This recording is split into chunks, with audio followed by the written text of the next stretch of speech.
So many friendly faces in the chat. This is iteratively decoupling your existing Drupal site with Gatsby. There's a bit.ly link in the session chat and also here on the screen to the slides and some resources. And we'll just dive in because we only have half an hour. So I am Brian Perry. I'm a front-end architect at Bounteous. I love all things component related and also all things Nintendo. Currently playing Ori and the Blind Forest, which isn't really a Nintendo game. It was originally an Xbox game, but it's great. And it's a lot like Metroid, so I think it counts. And I'm on Twitter at BryComedy and on the web at brianperry.dev. And how about you introduce yourself, Matt? Yeah, I'm not seeing your slides update, but I'll just continue on here. I'm Matt. I'm going to be talking about the back end and the front end. I'm a lover of all things DevOps and all things outdoors. Can often find me hiking. I'm really excited. It's hiking season. Find me on Drupal at Crash and on the webs at Ramir.dev. So do you still not see the slides, Matt? I don't. Are other people? I can see them. Can everybody else in the everybody else in the chat can. So, well, Matt, you've got some time to figure that out. Matt and I both work together at Bounteous, and so Drupal is one of a handful of things that we do at Bounteous. But we both primarily work within the Drupal practice, get to work with a bunch of great Drupal folks, learn so much from them. And just in general, if you're looking to do great Drupal work, we're often hiring. And if you're looking to have great Drupal work done, we'd be happy to get someone in touch with you. We also have a sponsor booth as well. So Matt and I are going to kind of hand off, kind of shifting between the front of the front end and the back of the front end on this project. But first, I'm going to start out by talking about kind of what went into our decision to decouple the Bounteous website, specifically in this way, where we started small and kind of progressively added to it. So the original ask that we had was really just for a couple of key portions of the site, the homepage and this new co-innovation landing page. We had a pretty different new design compared to the rest of the site, which also implied a bunch of new behaviors and animations that weren't present on the current site. And then the rest of the site, the idea was that it would really just have a mostly cosmetic overhaul to kind of update global styles and get things in line with the rest of the site. And this was definitely a pretty familiar point for us. We'd considered the possibility of decoupling the site and introducing new front-end technology in the past, but had trouble justifying it, specifically a full-scale overhaul, large-scale decoupling. It was tough to balance that with our competing priorities, both for the site itself and also, compared to client work. And, this was also just us maintaining our own company site. And then this new design concept kind of put us at a similar crossroads where there were a couple of pages or a couple of templates that we really thought would be benefited by introducing a JavaScript framework and decoupling portions of the site. But we wouldn't see quite as much benefit for the rest of the site because it was mainly just a cosmetic overhaul, and the intent there was to keep things in their traditional Drupal pages. So, decoupling the site just to ship those 2 pages really would have drastically delayed things. But, as you can assume by the fact that we're even giving this talk, we did do that. So the question is, kind of what changed this time? And things kind of changed for us when we started asking this question, like, could we actually just start by decoupling only those 2 pages on our site? And, we didn't really know if it was possible given what we had, but we found that once we started looking at things from that perspective and assuming that that was possible, it started to open some doors and made the idea of starting to decouple our site possible. And yeah, as it turns out, we in fact could decouple the site. So we decouple the site in that particular way. So we initially launched with 2 pages, just those 2 main pages that were built statically by Gatsby. And then all the rest of the site was still rendered by Drupal. And it laid groundwork that allowed us to now any page on the site we can have rendered primarily either by Drupal in Twig or Gatsby using React. So let's talk a little bit about the overall structure of the build and how we approached it. So again, it's really just our one site, but we do have multiple front-end technologies here. Drupal is still the CMS backend, regardless of what front-end technology is being used. And we're using Gatsby to build a subset of the site statically. And Drupal is still handling the vast majority of the pages on the site. And then we also have what we're calling our front-end globals kind of in the middle, which has some shared components and also global styles, and then things like design tokens and variables that are used by both systems. And then just a little look at the project structure. We decided to kind of take a monorepo style approach and have all these pieces live in the same repository. So we have 3 main top-level directories: that front-end globals, Drupal's doc root, and a Gatsby directory. We just found, partially because of the timeline that we were under, the fact that this is all one site, it just seemed to be more efficient for us to be able to just manage this in one place and not have to manage separate dependencies and separate PRs across multiple repositories. And then we kind of already covered off on the front end globals, but that's kind of a shared place for assets that are going to be used in each of the different front ends.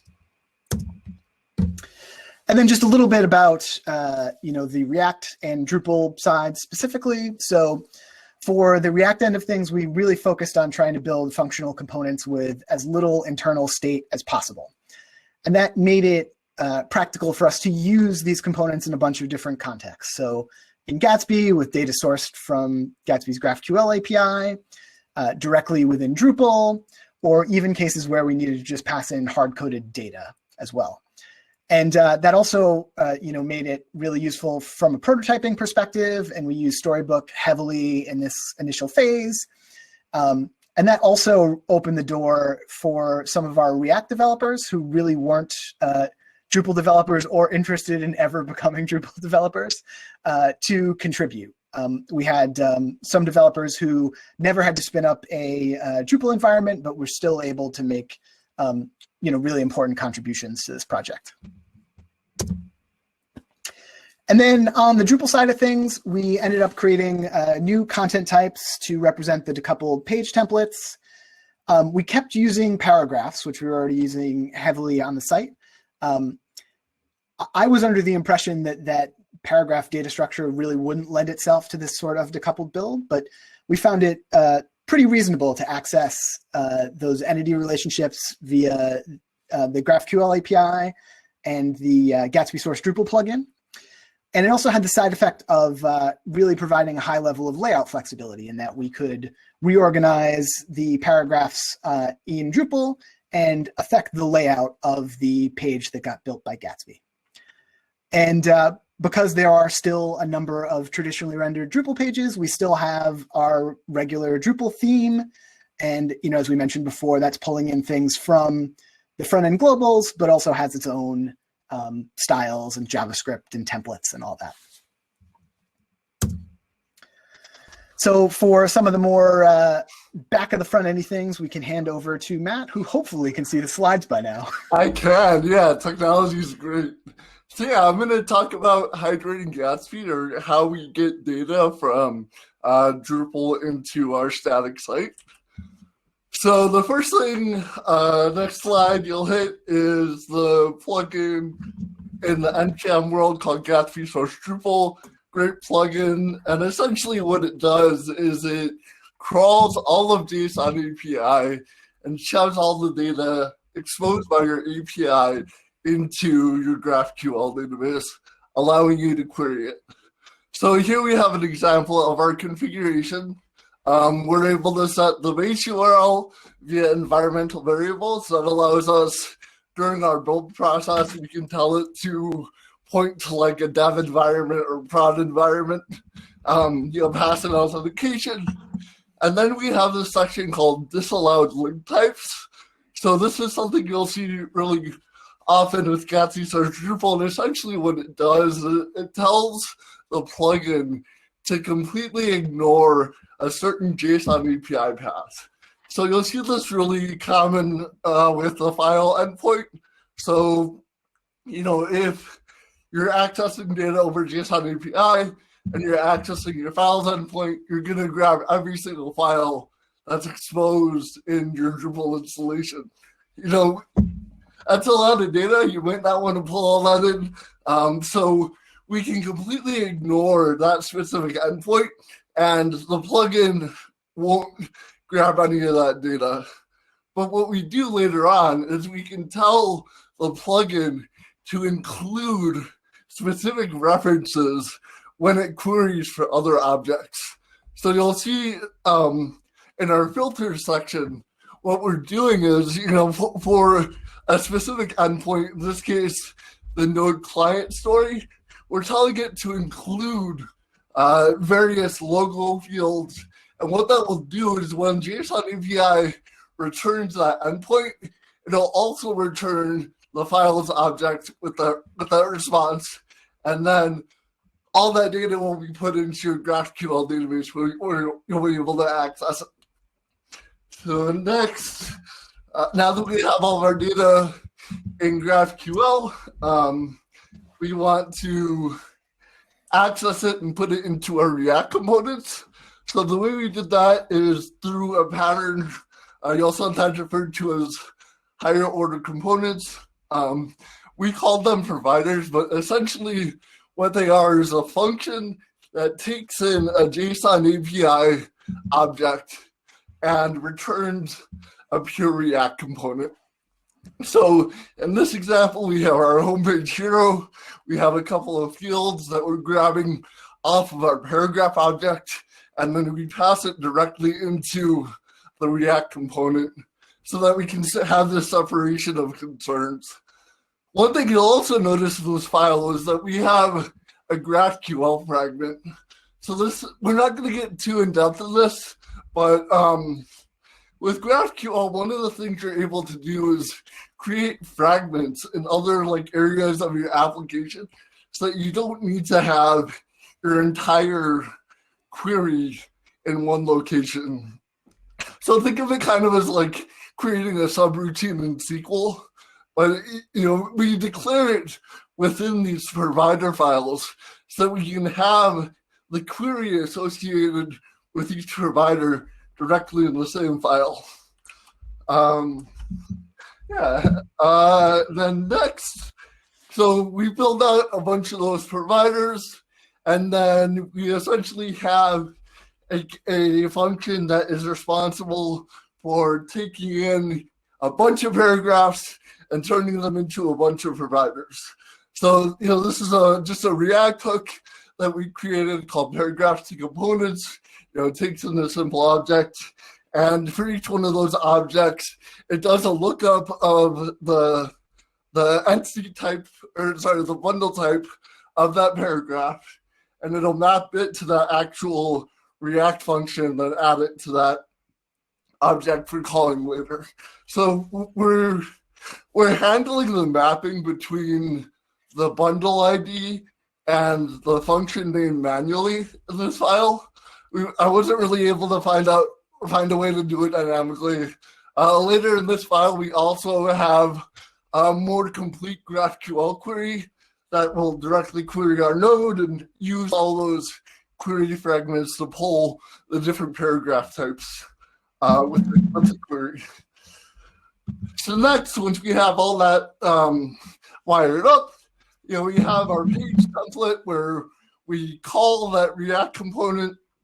So, we're getting in, at this point, we're getting in a data transfer object that represents our entire page, and it has, the actual paragraph fields on it. So on line 14 in this example, you'll see that we're pulling in, a variable that will control whether or not our footer is expanded, and then we pull in the actual paragraph field, and then we call our React component, and all that maps into, we get all of our component providers, and then we call each provider, and each provider will return a pure React component, which is what ends up building our pages.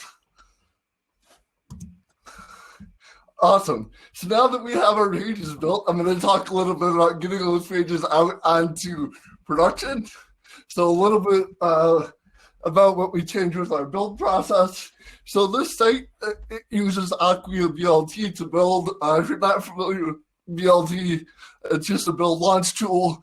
Great set of CI tools that allows you to manage the apps processes of your Drupal site.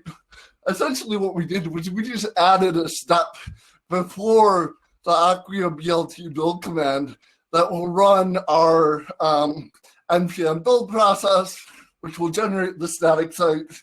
And then we copy the output of that static site directly into our doc root, so that when the artifact deploy command runs, it copies that with the artifact and pushes it out to our server.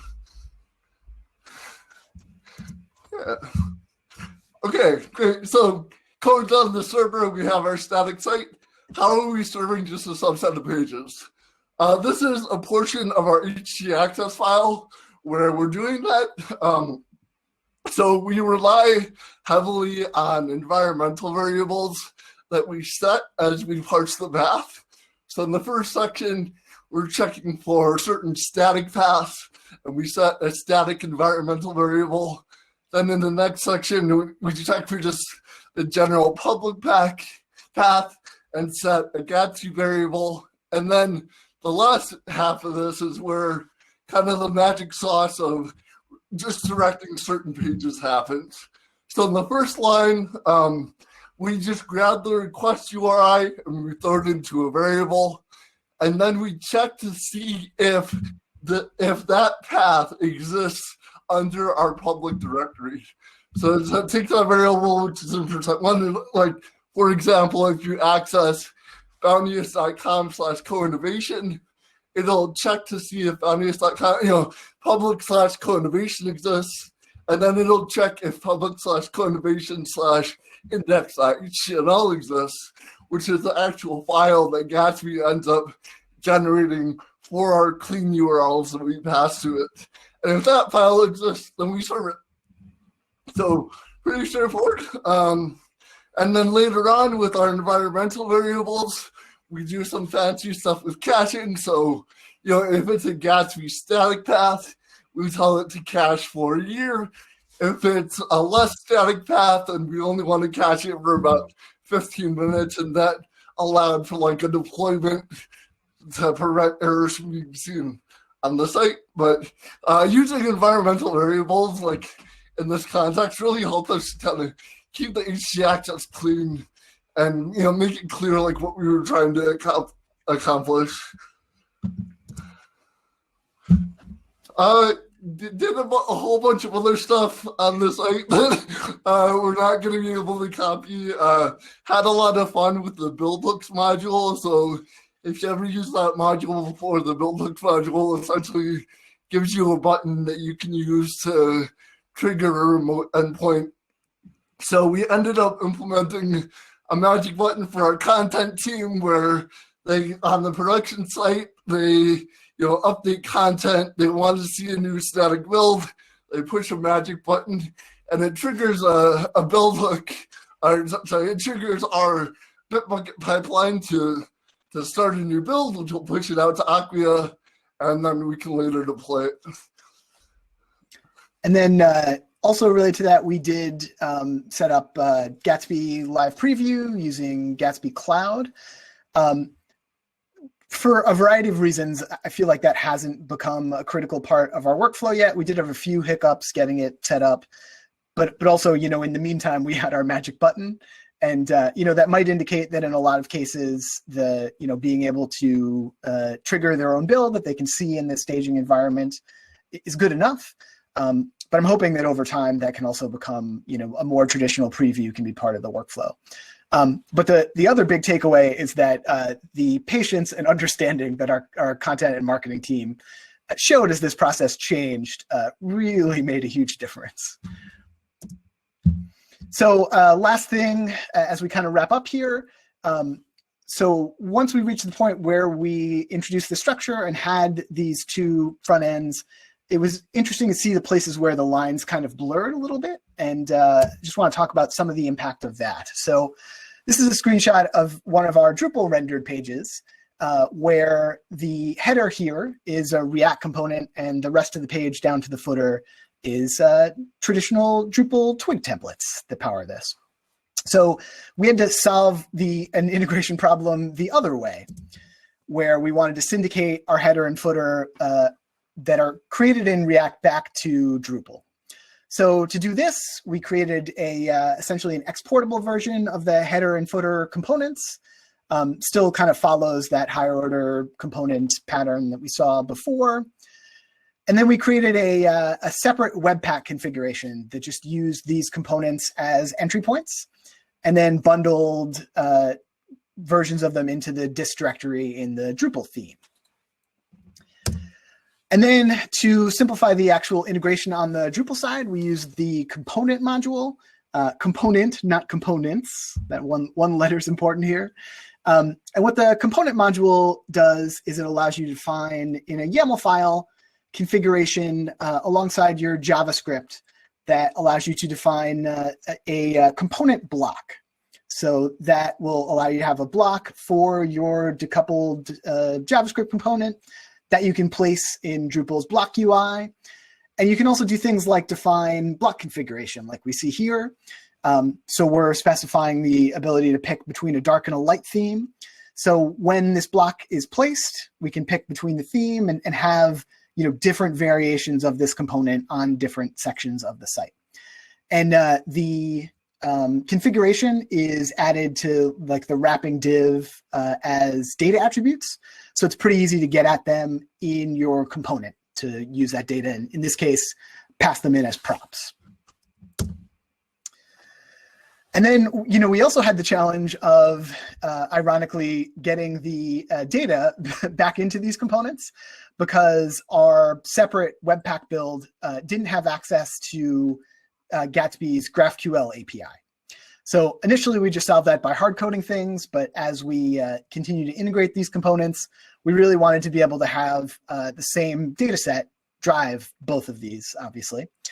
So the solution that we came up with, Matt put this together based on a post that we found elsewhere on the internet, is actually using the cached GraphQL JSON data when we're building this component. And it definitely feels like a little bit of a fragile solution, but it's working nicely for us so far and allows us to use this exact same data in both places. And this means that the Gatsby build needs to run before your Drupal build so that cache data exists. But we were already doing that, so it worked out. And then a last thing, especially as we got past those two pages and started introducing more decoupled pages, templates throughout the site, a common issue like working with our design team was they were, creating new designs that had a combination of React components and Drupal components. And, it really, I feel like it felt like them to kind of an arbitrary divide, which is understandable. Why should they care? They have this playground of components. Why can't they just use them all? So that was kind of an unanticipated challenge. And we really, the real solution for that is to build out more React versions of these Drupal components. But thinking about this kind of from a wider perspective, there's some other options there. One thing that we've played around with and really doesn't feel like a long-term solution is we did put together some ways to syndicate Drupal's markup back to Gatsby and make that available in the GraphQL API. And we're doing that in some cases and it works, but it has some limitations. The biggest one being that it's referencing the images on the Drupal site and they're not part of the build asset. But the other thing, and this is definitely something we didn't know at the start of this, and probably not something I think that we go back and change, but this actually is a really good use case for native web components. If we had built these things that we were going to use in multiple contexts as web components, we could have used them both in our JavaScript framework and use those same custom elements in our Twig templates. So that's just kind of an interesting concept for the future, especially as I continue to learn more about web components. So, kind of wrapping this all up, what did we learn here? I think this iterative approach certainly doesn't eliminate all the challenges of decoupling. And as we've all seen here, it also introduces some new ones that we had to solve. But it really can be an effective way to prove the fit for decoupling for your project or your organization. It's kind of a low investment, low risk way to figure out if this really is going to provide benefit. And for us, it really was the difference between decoupling now or decoupling possibly never, or just kicking the can down the road. So I'm happy that we did it, and look forward to the many ways the site's going to continue to evolve. So yeah, a couple other things as we wrap up. There's contribution events throughout the week at DrupalCon. You can go to this drupalcontributions.opensocial.site, but a specific plug from my perspective. I'm involved in the Decoupled Menus initiative, and there's a mentored contribution event today at 2 p.m. And I'm working on a set of web components, starting with a menu web component that hopefully can be used for a variety of different decoupled Drupal projects. So if you're interested, let's chat. We've got a lot of issues that people could work on. And we have, well, first of all, thanks. And thank you as well, Matt. We have just a few minutes for questions. And there are some in the Q&A list, so we can just try to go through those. If we run out of time, well, Matt and I will go to the Bounteous sponsor booth after this, but also you can track us down and hop in or on Slack. Happy to talk about all this stuff. John asked, are we using Layout Builder at all with Gatsby, and how is that working out? We are not. There is a session later on in DrupalCon, I forget which day, specifically about that problem, using Layout Builder with Gatsby. So check that out. Nat asks, how would it be possible to use Vue components instead of React components using this GraphQL setup? I think someone actually answered that in the general chat. There's a project Gridsome, which is essentially like the Vue parallel to Gatsby. Definitely would have been possible. Do you have any opinions on Gatsby versus Next.js? I haven't used Next a ton myself.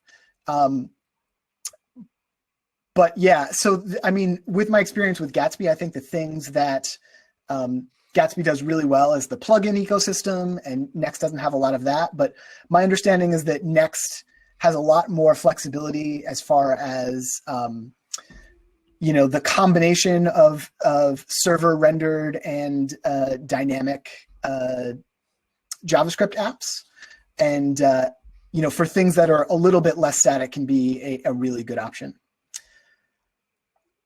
Slides have been shared. They're shared in the Q&A. Gareth asked, I might be missing the point here, but why would you need the decoupling rather than just styling these two pages differently? I don't know if, Matt, you want to take a shot at that one. I think a lot of it was, we had this additional React developer that we wanted to be able to work asynchronously with us. I think a lot of it just came down to wanting to experiment with this stuff, right? Certainly part of it. Yeah, but also, so go to the site and check out these pages. It's a little hard to communicate in screenshots, but there was a lot of animation and interactivity that it really helped us to have the React ecosystem to build. I think doing it in Drupal, while it definitely would have been possible, or doing it without decoupling, I feel like it would have taken easily double the time and effort. And then also there is, the advantage of SEO advantage, performance advantages that we got by statically building those pages with Gatsby. Frequency of the Gatsby build process. Right now, it's really on demand. It's done with sometimes we schedule releases, sometimes it's done with the magic button. We did talk about the concept of having, a build that automatically runs at a certain time. We haven't done that yet. Yeah, they haven't really had the use case for that yet. But yeah, the button's been serving the majority of the needs for our content team. Yep. And then another question, expanding on the Gatsby providers and how we map to paragraphs. Was there one provider per paragraph bundle? Yes, for the yeah. That's an easy one. There are multiple. There could be multiple React components, and that provider would decide between those React components. Yep. If you had to rebuild everything again from scratch, what would you do differently? Adopt TypeScript. That was actually something that came up. My personal opinion, and this is probably partially driven by lack of experience with TypeScript, but what we were building, at least initially, really didn't have a lot of complicated state. And it felt like TypeScript was going to be overkill given that. And then also we did have a lot of people who were new to React. And I felt like TypeScript was going to be a little bit of a barrier in that case. I don't know if we need to get ushered off the stage at any point, but we can try to get these last few through. Why use the component module instead of just using a custom block type and a block template? You could totally do that, John. Definitely an option. I just think it was really nice in the way that everything was kind of nicely packaged together. And then it made it really easy to have that sort of block configuration just by setting it in a YAML file, and that is immediately available as data attributes. You'd have to do a little bit of plumbing to do the equivalent. So, it was really just kind of a time saver. Was it pretty straightforward to consume paragraphs, or did you need to write any adapter code? I mean, we did have to write, essentially adapter code, that hook to kind of go through the paragraphs. Like getting the data from the GraphQL API was actually pretty straightforward. But yeah, to make it something that was easily repeatable, we did have to, create some helpers for it. What security measures did you use with your JSON API and Gatsby site? Matt, you want to talk to that? So for the most part, we're just using basic auth to secure it. We didn't need any of this publicly exposed for like real-time updates. It's all statically built during the build process, so we just do it behind basic auth. And then Jack asked, recently used React components in D8, and it felt weird to not put that in a JS behavior, and sees that we weren't using behaviors. Is that really correct? Yeah, that is also something that I have struggled with. So part of the reason that it didn't make sense, in my opinion, to use behaviors here is because these components were used in two different contexts, one of which doesn't know about Drupal at all, really, and doesn't know about Drupal behaviors. I have in other projects using more of a kind of progressively decoupled approach where there's just a portion of the page that's mounting React, have used Drupal behaviors. And that was especially in cases where we wanted to pass data from Drupal to the components via JavaScript. So that's a case where it really does make sense. But it does feel weird sometimes, I agree.